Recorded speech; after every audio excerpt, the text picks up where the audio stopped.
Hey there YouTube fans, AC Productions here, and today I'm going to be showing you how to install the Sato Racing frame sliders. Let me tell you guys, I've been waiting for it for such a long time. I didn't even think they were ever going to make them again. Honestly, I was really hoping to get this because I do have these on the R3. They are amazing. They work really good. They have the, the design is just like a puck style, but they're, it's like a really, simplistic design really, and it works really good.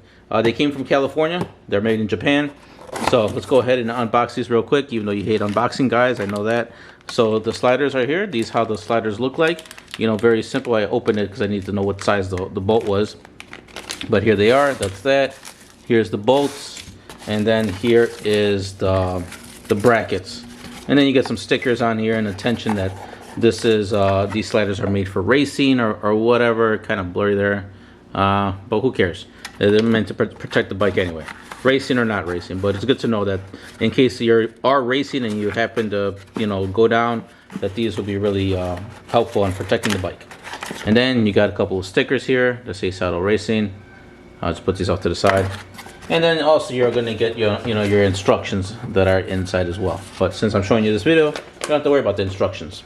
Alright, so first things first, we're going to need a ratchet with an extension. Then we're going to need a 8mm Allen key, which is right here. It's going to be used with the socket thing there. After the 8mm, it's going to be a 6mm. After that, we have our 5mm. Not only that, we're going to need for sure thread lock. I suggest getting blue just because, let me focus there, some blue thread lock. And the reason I say blue, you don't want to go with red because you never know when you may need to take these off. And if you use red, for sure you're not going to be able to take them off. So going with blue would be best, because if you're ever going to need to remove the fairings, you definitely have to remove the puck slider off to get to remove the fairings. After that, we're going to need a 4mm Allen key. If you have an L shape or this kind, you're going to need that. And then lastly, let me go grab that real quick as I kind of ran out of space here on the table. Sorry for the mess over here, guys. We're going to need a foot-pound torque wrench to torque down the bolts. Alright, so that's pretty much everything you're going to need to do the installation. Now, there's going to be this extra step. It's totally up to you if you guys want to do this extra step.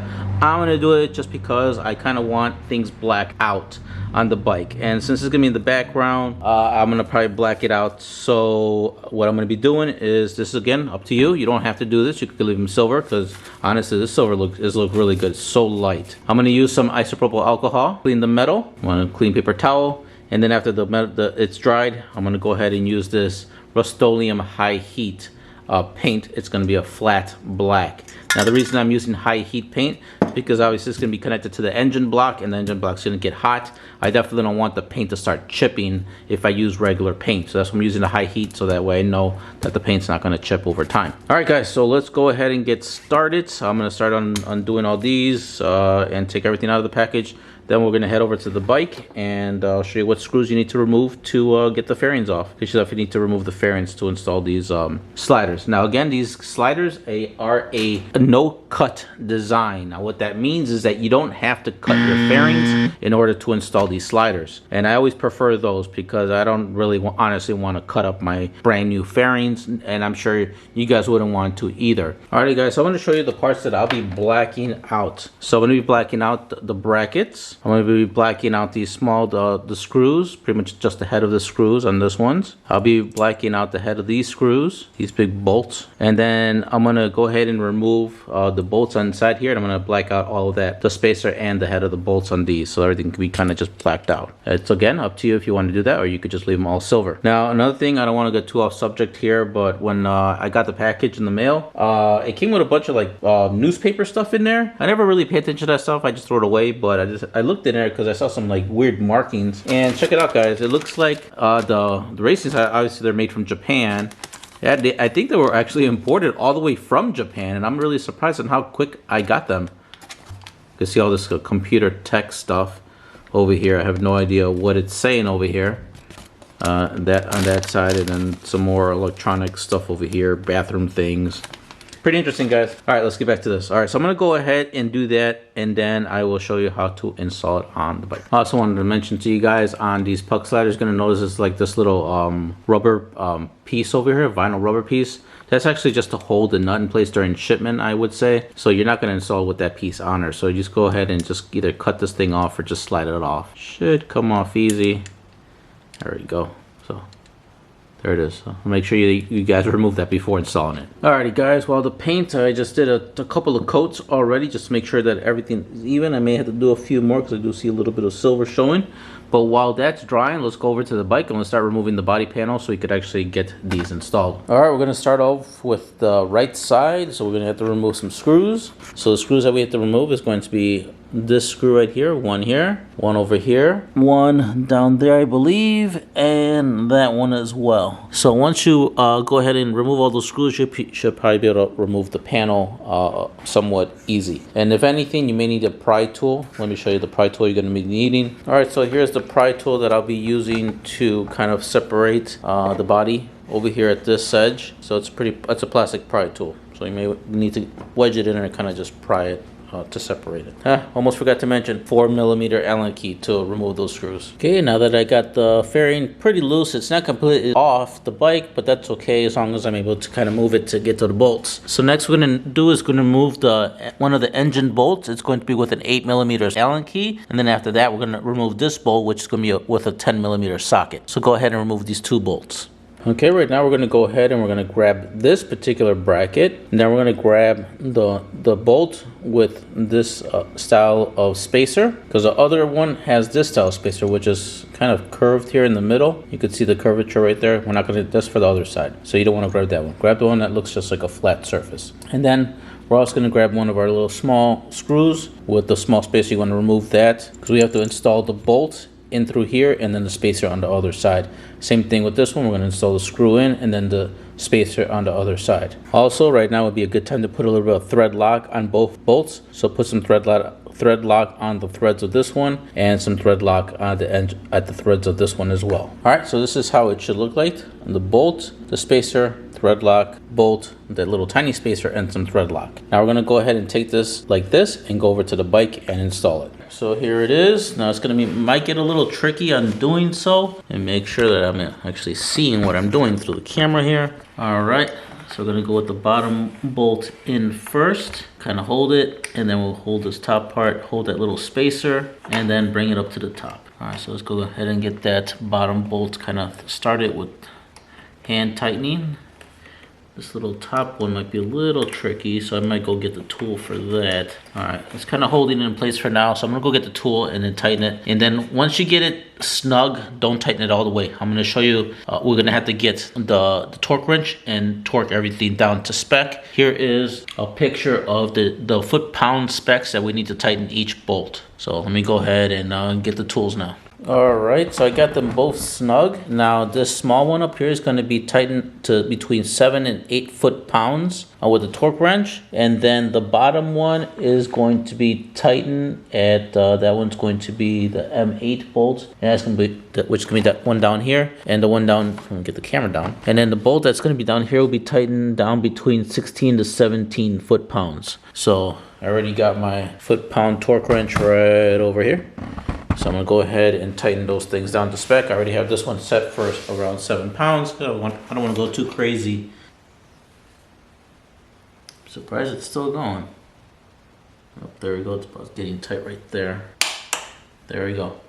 7 foot-pounds. You don't want to be too crazy with this one. I'm going to go with 16 foot-pounds for that bottom one. Okay, everything is torqued down to spec. Now you can go ahead and put your fairings back on, because the next step was going to be putting on the pucks, which is, even though there's 2 holes, really it's only going to go on one because only one is actually threaded. All right, so just go ahead and put your fairing back on, and then we're going to repeat the process on the other side. So now we're on the other side. Pretty much the process is still the same for removing the fairings. I'm not really going to show you that. So I'm going to go ahead and remove the fairing, just enough for us to get back there. You guys do the same, and then I'll show you how to install the other side of the bracket, which is pretty much the same exact thing. The only difference is that the bolts spacers are a little different, but I'll show you that in a second. Okay, now that I got the fairing removed, now pretty much you want to make sure that you remove these 2 bolts as well, and it's going to be the 8mm down here, 8mm, and then the 10mm socket up here in the top. So you go ahead and remove those. I'll do the same. All right, and then the same with the other one. Now, except this side is going to have that little curvature spacer on this one. So bolt, bolt, then the spacer, thread lock, same thing, the bolt in, and that little tiny spacer and thread lock. Now let's take this bracket over to the other side of the bike and install it on the bike. Same process. This one I'm going to tighten down to 16 foot-pounds, and then this one's going to be at 7 foot-pounds. All right, so I have the bracket right over here, making sure that you're careful, holding on to everything so nothing falls out. I'm going to slide the bottom part in first, and then kind of get that started.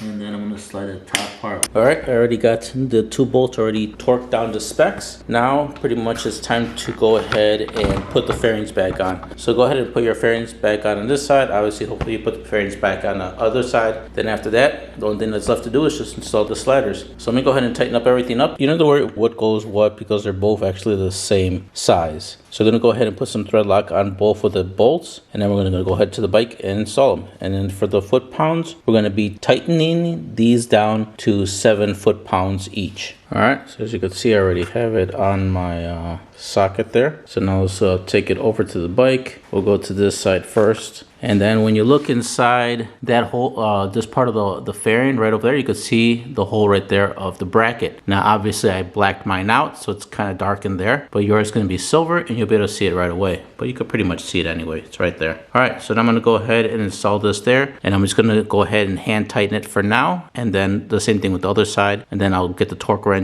and tighten it down with the torque spec. Okay, I already tightened it down with the foot-pounds. And look at that, guys. Now, that's what I'm talking about. Now, that's a good looking slider. You can see that's how much further it sticks out from the body. Now, there were some other sliders out there, but honestly, guys, I didn't want nothing too bulky in this area. I wanted to keep it a nice look, you know, nice slim like that. That's why I wanted these sliders so bad from Sato Racing. I'm so glad I found them when I was with my R3. This look is so much more cleaner. As you guys can see, so nice. Now here's some pictures of the other sliders that when I was looking for sliders before I even came across. I mean, obviously I already knew about Sato Racing, but because they were on back order, I was looking at other sliders. And honestly, those other ones, here's some pictures of those other kinds. And you could see it and how big and bulky they are. Not really the look I wanted for the Gsxr. You know, if that's your style, cool. But for me, I want a little bit more, you know, functional and simplistic. And that's what these are. Alrighty guys, so that pretty much concludes the video. The last thing I will note though, that if you ever need to remove the fairings, you do have to remove the pucks, the slider pucks out, because you cannot remove it, because you could see, look how tiny the hole is. And there's no way to, you know, take out the fairing with these in it. So anytime you want to remove the body, you have to remove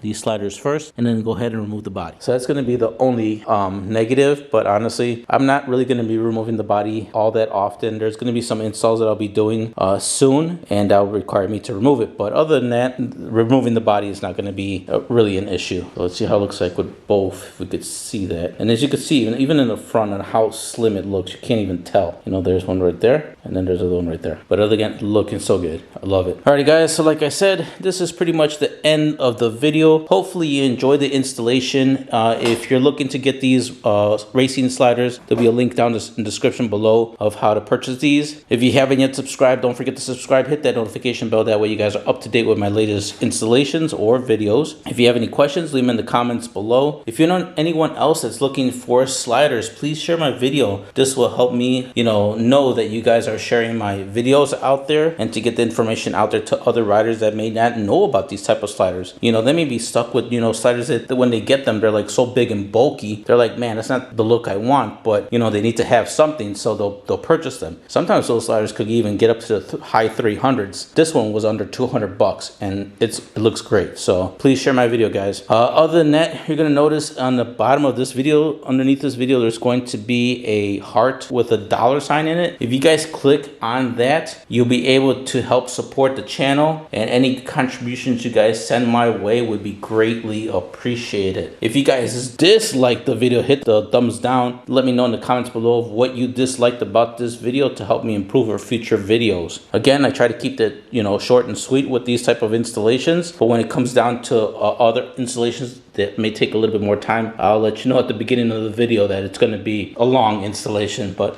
for this type of installation, it was pretty short, so nothing too complex on installing the sliders. All right guys, you guys take care. I'll catch you guys on the next one.